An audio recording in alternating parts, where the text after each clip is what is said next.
நமக்கு கொடுக்கப்பட்ட வார்த்தை மார்க் 12:34.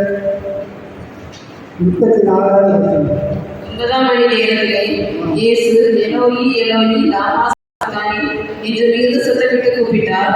அதற்கு என் தேவனே ஏன் என்னை கைவிட்டீர் என்று அர்த்தமா? என் தேவனே ஏன் என்னை கைவிட்டீர் அர்த்தமா? எப்படி தேவன் நமக்காக உலகத்திற்காக அவர் கதறி செலுத்திக் கொண்டிருக்கிறார். அதான் சொல்ல தேவனே ஏன் என்னை கைவிட்டு. அப்போ அவர் இந்த உலகத்தில் நன்மை செய்வதாக வந்தார். இந்த உலகத்திற்கு ஏன் நோய்களை குணமாக்க வந்தார், பாவங்களை தண்டிக்க வந்தார், பரிசுத்தமாக்க வந்தார். ஆனால் மக்கள் அவரை எதிர்த்தார்கள். இவன் ஒரு இவன் ஒரு கொள்ளைக்காரன், இவன் அரசு ஜனங்களை வஞ்சிக்கிறான், இந்த ஜனங்களை வஞ்சித்து நான் தான் ராஜா, நீ ராயனுக்கு வஞ்சித்து சொல்லி ஒரு கனகம் சொல்லி ஏசு ஒரு பொய்யான திட்டத்தோடு இவர்கள் வந்து அரசு பண்ணிக்கு ஆயத்தம். நன்மை செய்ய வந்தார், தேவனுக்கு உதவி செய்ய வந்தார், உன் நோய்களை குணமாக்க வந்தார், உன் சாவங்களை நீக்க வந்தார். இது உலகம் அறியவில்லை. அழகியா இன்னைக்கு நாம் கிறிஸ்துக்கள் வந்து நம்மளை எதிர்க்கிறோம். நம்மளை எல்லா தாய் மரக்குழந்தைகளை எதிர்த்தார். ஏன்னா கிறிஸ்துவர்கள் கேட்டார், நான் அப்படி சாமி விட்டு அங்க கேட்டேன்னு சொல்லி இந்த உலகங்களை இருக்கும். அதே போலதான் ஆண்டவர்கள் உலகத்தில் நன்மை செய்ய வந்தார். ஆனால் இந்த உலகத்தை எதிர்த்தது. அவர்கள் மற்றவை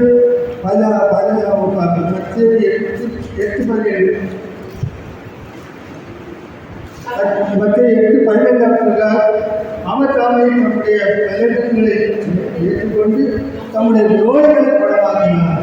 நம்முடைய பலவீனங்கள் நமக்கு எவ்வளவோ கஷ்டம் இருக்கு, சோர்வு இருக்கு, எவ்வளவோ அசதி இருக்கு, உடம்புல இருந்து கொஞ்சமா பலவீனமா இருக்குது. அப்ப அந்த பலவீனம்லாம் நம்முடைய பலவீனங்களை அவரு ஏற்றுக்கொண்டார். நமக்கு சுகமாக நம்முடைய பலவீனங்களை ஏற்றுக்கொண்டார். நம்முடைய நோய்களை குணமாக்க அவரு ஏற்றுக்கொண்டார். நம்முடைய நோய்களை அவரு சுமந்தார். காரணம் அவரு நமக்காக உலகத்தை கொடுத்து வந்தார். நம்மளை விடுவிக்க வந்தார். நம்மளை ஆசீர்வதிக்க வந்தார். நம்மளை இந்த உலகத்தில் பரலோக ராஜ்யத்தை கொண்டு வர வந்தார். இது உலக அறிவியா உலகம் அவர்களை எதிர்த்தது. இவன் ஒரு திருடன் சொல்லி அவருக்கு இல்லை எல்லாரும் அடித்தார்கள். ஆண்டவர்கள் உலகத்தில் நன்மை செய்ய வந்தார். நம்முடைய எத்தனையோ பாவங்களை மன்னித்திருக்கிறார். எத்தனையோ நோய்கள் குணமாக்கியிருக்கார். எத்தனையோ ஆபத்துகள் விடுவித்தார். ஆனாலும் இந்த உலக அறிவியா இவை வஞ்சிக்கிறவர்கள் சொல்லிதான் ஆண்டவரை திட்டினார்கள் தவிர ஆண்டவர்கள் நல்லவர் என்று அவருடைய சடங்கு அவர் சொந்தக்காரர்கள் அவர்களை ஏற்றுக்கொள்ளவில்லை. அநேகியா தேவன் நமக்காக உலகத்தில் கடந்து வந்தார். நம்மளை பாவங்களை மன்னிக்கிறதுக்காக, நம்மளை நோய்களை குணமாக்குவதற்காக, நம்மளை பரலோகத்துக்கு சேர்க்கிறதுக்காக வந்தார். ஆனாலும் இந்த உலகவர்கள் நம்மை ஏற்றுக்கொள்ளவில்லை. அதாவது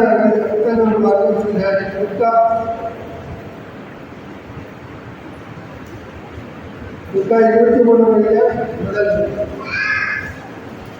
அவர்கள் கூட்டத்தார் எல்லாரும்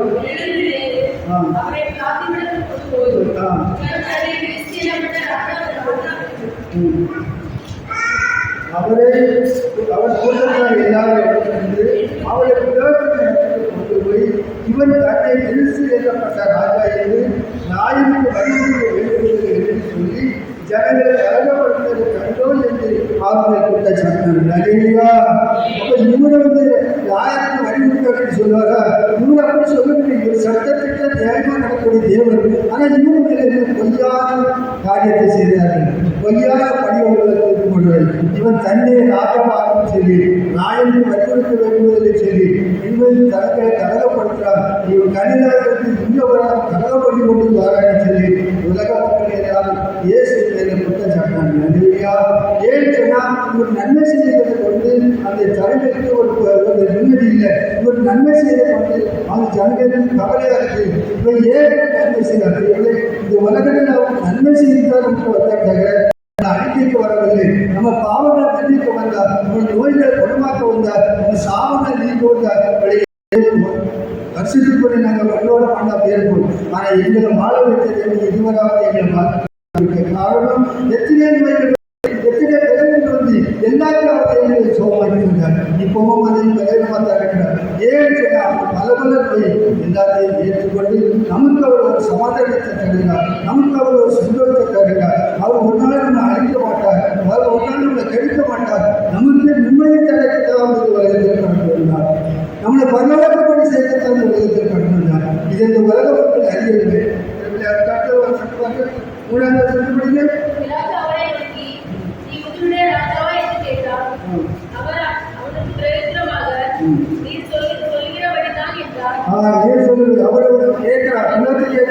நீ கிறிஸ்துவ ராஜாவான கேட்கறது அவர் சொல்ல அவருக்கு நீ சொல்லுங்களே நான் அவர்தான்.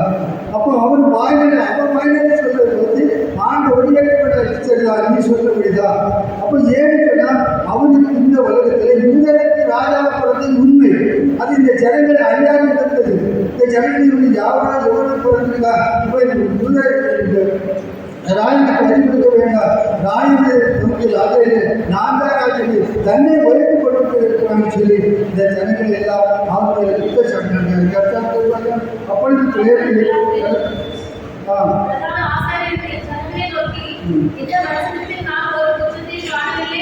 அலேயா இவங்க எந்த குற்றமும் இல்லை. ஒரு மேலே களவு குற்றம் கிடையாது, பொய் குற்றம் கிடையாது, ஜனங்களை வந்திக்கிற குற்றம் கிடையாது, ஜனங்களை குற்றம் கிடையாது, எந்த குற்றம் இல்லை. விலவாக்கள் அவங்க ஒரு அதிகாரி, அவங்க பெரிய வக்கீல், அவங்க ஒரு மனித சபம் அவனே சொல்றான் இந்த வருஷங்களுக்கு அவர் குற்றம் தெரியவில்லை. ஆனால் இவனை கண்டித்து விடுதலை ஆரம்பிச்சுள்ளோம். ஆனால் கூட இந்த சங்கங்களை சொன்னார் இல்லை அவனை விடக்கூடாது, அவனை கண்டிக்க வேண்டும், அவன் சிறுகளை அடைய வேண்டும், அவன் கொல்ல வேண்டும் சொல்லி இந்த ஜனங்கள் தான் இருக்கிறார்கள். அலையா கட்டப்படி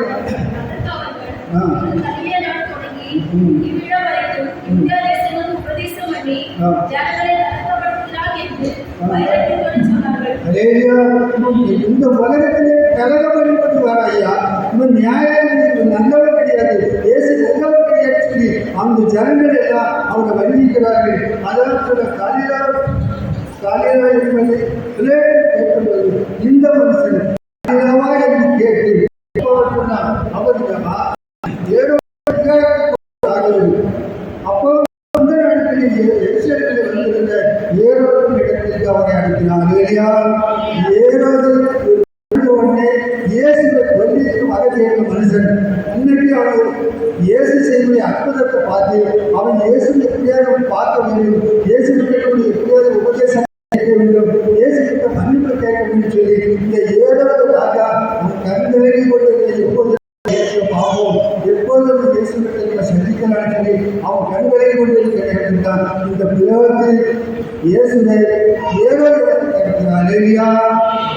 அவர் ஏரோது அடைந்து எருசலேமுக்கு வந்த ஏரோதுக்கு அவர் அனுப்பினான். இந்த 8வது வசனம் படிக்கணும்.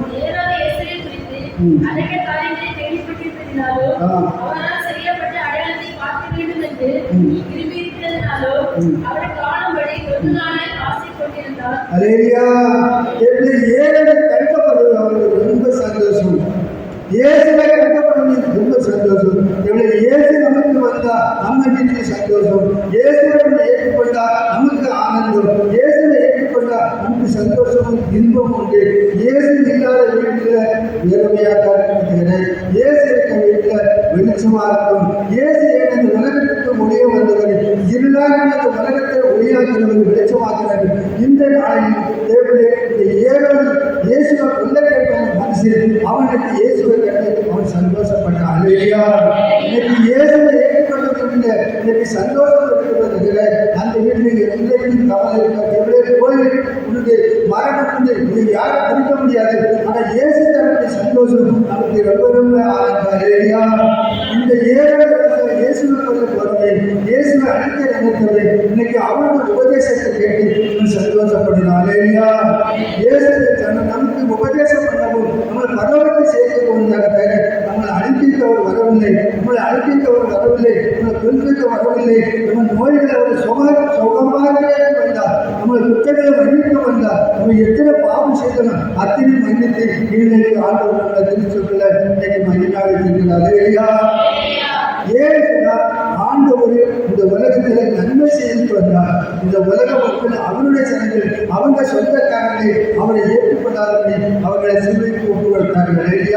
அதாவது சிலுவையில் அவர் சொல்கிறார், ஆண்டவர் தேவனே தேவனே ஏன் என்னை கைவிட்டீர், நான் ஏன் குற்றம் செய்தேன், நான் நன்மை செய்ய வந்தவரை எனக்கு ஏன் இந்த பாடுகள், எனக்கு ஏன் இந்த கஷ்டத்தில் சொல்லி அவர் கண்ணீர் ஒழித்தார். அவர் தேவனுக்கு கதறுகிறார், தேவனே தேவனே ஏன் என்னை கைவிட்டீர், நான் இந்த உலகத்தில் தீமை செய்ய வரவில்லையே நன்மை செய்ய சொல்லி ஆண்டவர் ஏதாவது பார்க்க கொஞ்ச காலம் இந்த பாட அறிந்து போகிறேன், அதுக்கு பிறகு பல்லவத்தை எடுத்துக்கொள்ள சொல்லி ஒரு சமாதானம்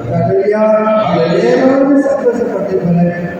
நீங்களும் இயேசுவை ஏற்றுக்கொண்டு நம்மளும் எல்லாரும் சந்தோஷமா இருக்கும். ஆண்டவருடைய ஆசீர்வாதம்.